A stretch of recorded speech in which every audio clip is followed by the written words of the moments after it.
Big headlines today, raving about the state of the economy. CNBC, payrolls soared by 336,000 in September, defying expectations for a hiring slowdown.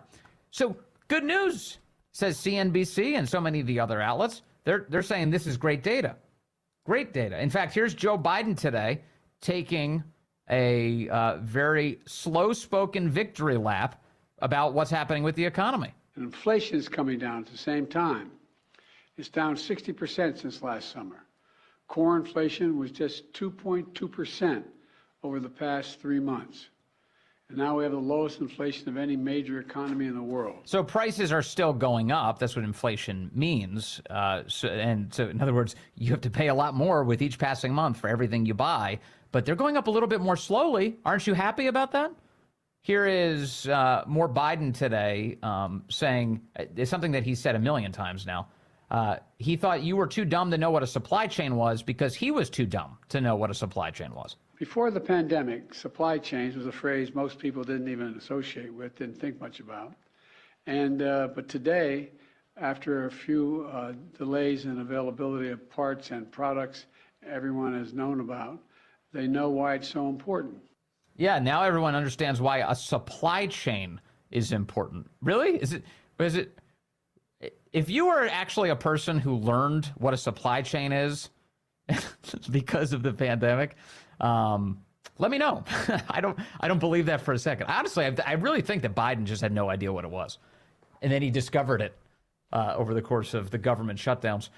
We cut the deficit, says Biden, yet again, in something that even the Washington Post has billed as a lie. I've said it before and I'll say it again. We've cut the deficit by over $1 trillion since we've taken office. Laws that I sign will cut it by another $1 trillion over the next 10 years. That is a lie. That is a lie. That is a lie. Biden did not cut any spending. He just failed to pass yet another COVID giveaway. That's why he's taking credit for $1 trillion in cuts because of the government payments that went out during the shutdowns, government-imposed shutdowns. Biden has also asked today why people don't actually feel that the economy is good. Listen to his patronizing answer. President, you started your remarks here today by saying it was good news today with the economic report. Why do you think most people still don't feel positive or feel good news about the economy? Well, first of all, you just heard the news today, too. They haven't heard it. I think the people, those 300+ thousand people who got jobs, feel better about the economy. Look, I got to choose my words here. For once. You all are not the happiest people in the world. What's your report? And I mean it sincerely. It gets you get more legs when you're reporting something that's negative. Okay, this is amazing. Isn't this great? You're not carrying my water enough, Biden says to the leftist media. I don't mean you're picking on me. I'm just the nature of things. You turn on the television, and there's not a whole lot about boy saves dog as he swims in the lake, to say, it's about, somebody pushed the dog in the lake. I mean, I get it, but. What is he talking about? And where is he? If you just listen to what's going on around the world. You feel better now? Does that make you feel a whole lot better that eggs are prohibitively expensive? Joining us now is Dr. EJ Antoni. He's a research fellow at the Heritage Foundation and the in-house economist for the Vince Coglianese Show. EJ, you feel a lot better now about the economy? It turns out the media hasn't been telling you how good it is.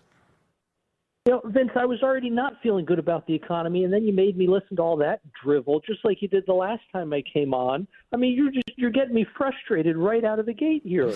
I'm sorry for torturing you, but it is amazing for Biden to stand up there and say, look at these numbers. Everything is fantastic. If only you would tell the American people, then they would know that their lives are not as dreary as they think. Oh, yes. Or maybe if their lives weren't dreary, then they wouldn't need any government apparatchik or bureaucrat to tell them that. I mean, my goodness, maybe the reason why, so many Americans think the economy is doing terrible right now is because so many Americans are doing terribly right now. Has that thought ever crossed the mind of anyone at the White House? Yeah, it's a total Washington thought to see, to basically a rear-looking piece of data and then say, why don't the American people feel better about this?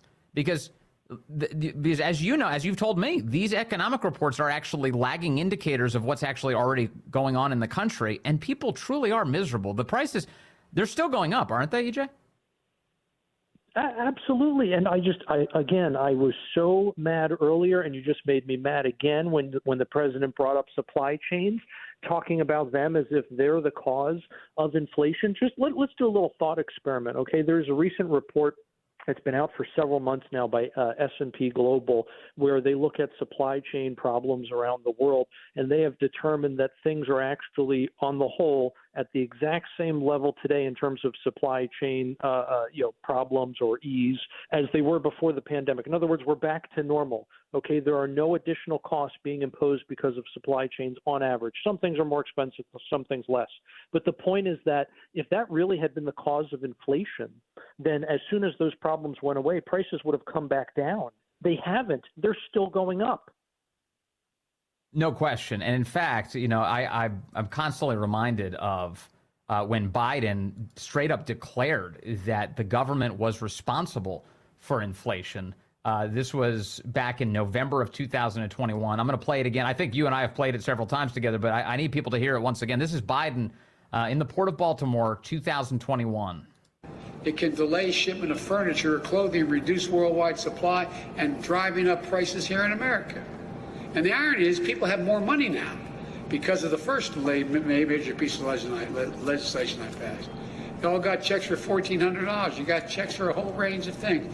If you're a mom and you have kids under the age of 7, you get $300 a month. And if it's over 7 to 17, you're getting $360 a month, like wealthy people used to do when they get back tax returns. It changed people's lives. But what happens if there's nothing to buy, you got more money, you compete for getting it there, it creates a real problem. It creates a real problem. So the government just fired all of this money out of cash cannons, EJ Antoni, printed a bunch of money, and then you heard Biden just describe inflation. Right, and then he proceeded to just go and spend even more money. So he correctly outlined the problem, and then it was rinse and repeat. I mean, my goodness, what is wrong with this man? He clearly does not have control of his mental faculties. No, he really doesn't. So the media, to the extent that the media is trying to dress this up as a great report today, remember, I read that CNBC headline at the outset. Payroll soared by $336,000 in September, defying expectations for a hiring slowdown. Take us under the hood here, EJ. What do the numbers actually look like? Well, the Biden economy is so good that not only does everyone have a job, everyone's got 3 of them.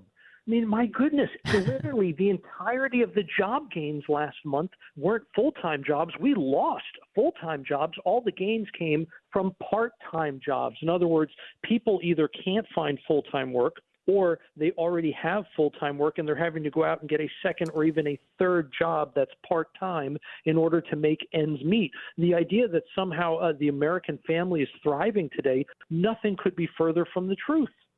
So full-time jobs went down. When you say that, what that means to me is that people lost their benefits. That includes employer-sponsored health care, and more of them are now on the government system.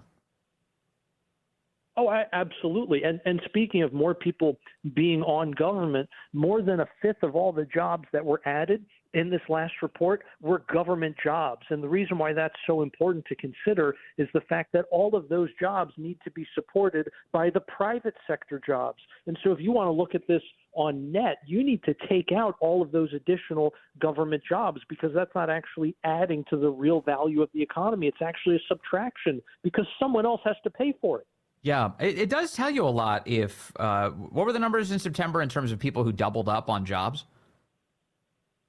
Oh, goodness. Let me see if I can remember it. The multiple job holders was 123,000 higher than the previous month. That's more than a third, by the way, Yeah. of all those, the headline number, the jobs gains. And think about I saw that. the number That's you pure shared. double counting. The number you shared today on your excellent Twitter thread, you said 37% of the job gains went to multiple job holders. These are people who needed multiple jobs just to survive the Biden economy. That's the real message of this jobs report. Right, exactly. And again, where are the jobs coming from? They're all coming from part-time work. So people, again, are getting a second or a third job because they can't make ends meet. So we keep hearing from the White House how, oh, it's okay because despite all that inflation, now finally wages are rising faster than inflation. No, they're not. We just got a terrible wage data in this report this morning, and I guarantee you when we finally get the inflation data for September, it's going to show that real earnings are down, not up again. Tell me, let's dig into some more of these numbers. You've got foreign-born workers versus native-born workers. What have the trends showed there? This is one that's really troubling, too, because if you look at how foreign-born workers and native-born workers were doing before the pandemic, you get very steady trend lines. And both obviously fell off a cliff during COVID. However, the foreign-born workers have recovered pretty quickly and are already back to not only their pre-pandemic level, but pre-pandemic trend. The native-born American workers still haven't returned to that trend at all. And so essentially all of the additional jobs today that we have above and beyond what we had before the pandemic, according to those headline numbers, have gone entirely to foreign-born workers. They're not going to native-born Americans. Yeah. Okay. Man, this is, I mean, it's disheartening to hear the status of all of this. And then I guess lastly, while we have you, EJ, we've got, you point out today that college graduates are the ones who, it turns out, have all the jobs.